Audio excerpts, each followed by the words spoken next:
అక్క మీరు ప్రజాప్రభుత్వం వచ్చింది రాష్ట్రంలో 2 ఏళ్ల పరిపాలన కూడా కంప్లీట్ అయిపోయింది 6 గ్యారంటీలు అన్నారు అందులో నీకు ఏమేమి వచ్చినాయి ఆ గ్యారంటీలో నాకు ఒక్క గ్యారంటీ రాలేదు. నేను 2 రాసిన. రేషన్ కార్డు ఒకటి, పింఛన్ ఒకటి, విడో పింఛన్ ఒకటి రాసిన.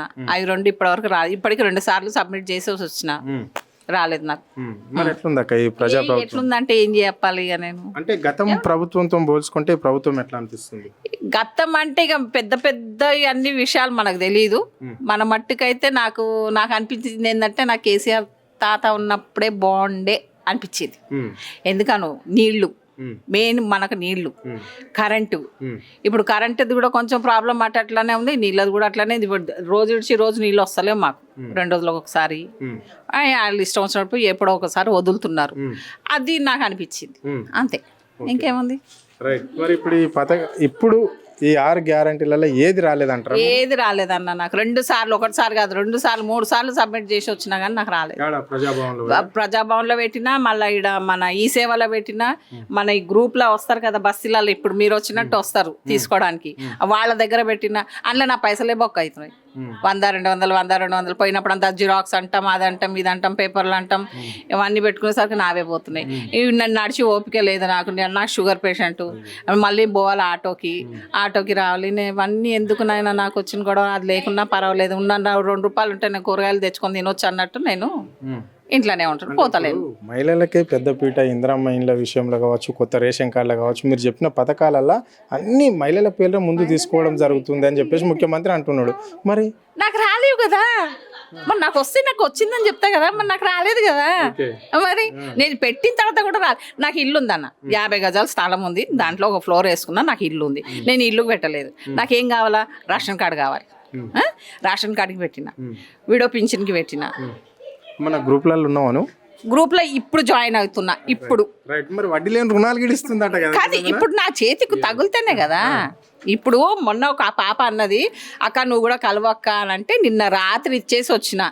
అది కూడా నాకు వస్తుందో రాదు, గ్యారంటీ లేదు. అది ఏం చేస్తాం ఇక, ఏం అనడానికి రాదు కదా. ఇప్పుడు ఆయన నాని లాభం లేదు, ఈయన నాని లాభం లేదు. ఇప్పుడు మీరు ఒక్కటి చెప్పండి, మీ గల్లే చాలా మంది మహిళలు ఉంటారు, బెనిఫిట్ పొందిన వాళ్ళు మాట్లాడుకుంటారు, మీరే మాట్లాడుకుంటారు కదా. అంటే ఎక్కువ శాతంగా మాకు ఈ ప్రభుత్వము ఇన్ని పథకాలు ఇచ్చింది, కేసీఆర్ ప్రభుత్వం కంటే మెరుగైందని చెప్తున్నారా, లేకుంటే ఈ ప్రభుత్వం ఏమి ఇవ్వకుండానే ఇక మొత్తం మీద ఉత్సవాలు అవి చేస్తున్నారని చెప్తున్నారు? తూతూ మాత్రంగా పోతాము వస్తాము, హడావిడి చేసుకుంటాము, వస్తాము, అయిపోయి 2 ఏళ్ళు అయింది. మరి ఇప్పుడు వచ్చేది ఇక ఊర్లలో అయితే స్టార్ట్ అయినాయి పంచాయతీ ఎన్నికలు, ఇప్పుడు ఇక జిహెచ్ఎంసీ స్టార్ట్ అవుతుంది. మరి ఎట్లుంటుంది తీర్పు, ఎట్లుంటుంది చూడాలా. అప్పుడు మాకు ఏమైనా చేస్తే మేము చేస్తాం. ఓట్లు అయితే వేస్తున్నాం, మీరు వస్తారు, అమ్మ మేము ఇది చేస్తాం, అమ్మ మేము అది చేస్తాం అని అంటారు. ఇప్పుడు 2 నెలలు స్ట్రీట్ లైట్లు లేవు. ఇప్పుడు ఎవరికి చెప్పాలా? మోరీలు నిండుతాయి, మేమే పోయి కంప్లైంట్లు ఇచ్చుకోవాలి. కంప్లైంట్లు ఇస్తే ఆడ ఏడాలో నిండిందో ఆడనే క్లీన్ చేసేసి వాళ్ళు వెళ్ళిపోతారు, వాళ్ళకు పైసలు కట్టుకోవాలి. లైట్లు లేవు, లైట్ల గురించి కూడా మాట్లాడితే వస్తామంటారు, వాళ్ళు రారు. ఇప్పుడు ఎట్లా చీకటనే కదా, ఇప్పుడు 24 గంటలు మేము లైట్లు వేసుకోవాలి బయట. చీకట్లు అయితే పోలేం కదా, 24 గంటలు లైట్లు వేసుకుంటా, ఆ లైట్లకు మాకు ఆశ వస్తుంది కరెంటు బిల్లు.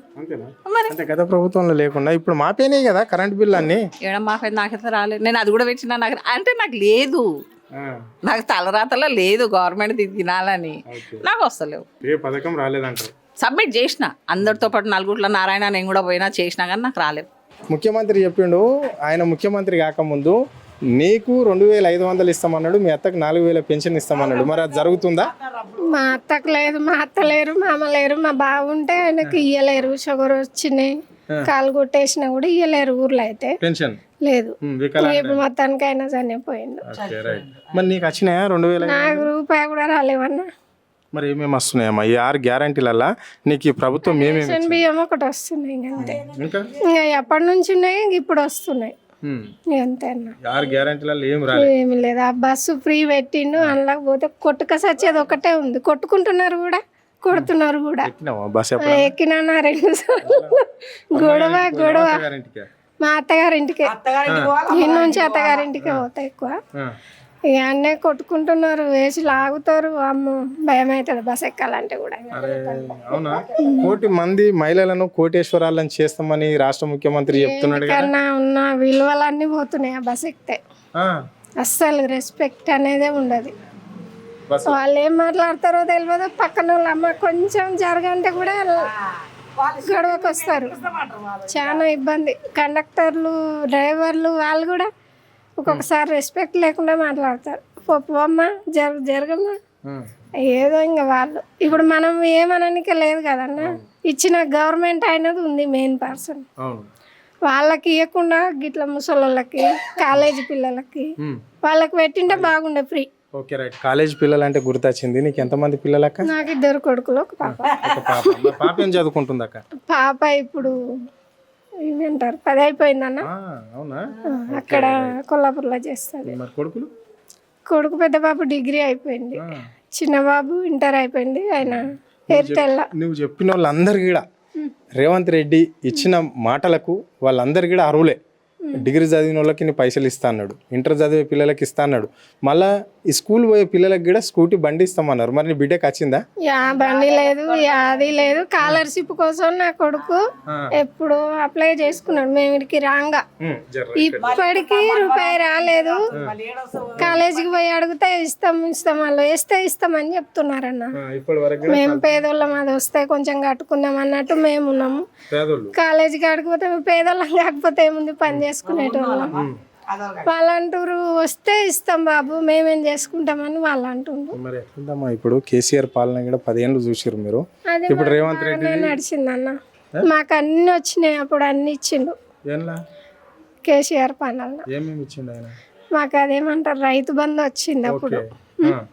ఇప్పుడు కూడా ఇస్తురుగా రైతు బంధు? ఇప్పుడు వాడలేదు మాకు రైతు బంధు వచ్చింది. ఇంకా అప్పుడు వచ్చేటివన్నీ ఇచ్చిండు ఆయన. చెప్పినవన్నీ మాకు కొంత వరకు అయితే అందినాయి. ఇవి అయితే రేషన్ బియ్యం తప్ప ఇక ఏవి వస్తలేవు అంతే. మరి ఎట్లా చూడాలమ్మా? ఈ ప్రభుత్వం ఏమో ప్రజా ఉత్సవాలను నిర్వహిస్తున్నది, బాగా నడుస్తుంది. ఇందిరమ్మ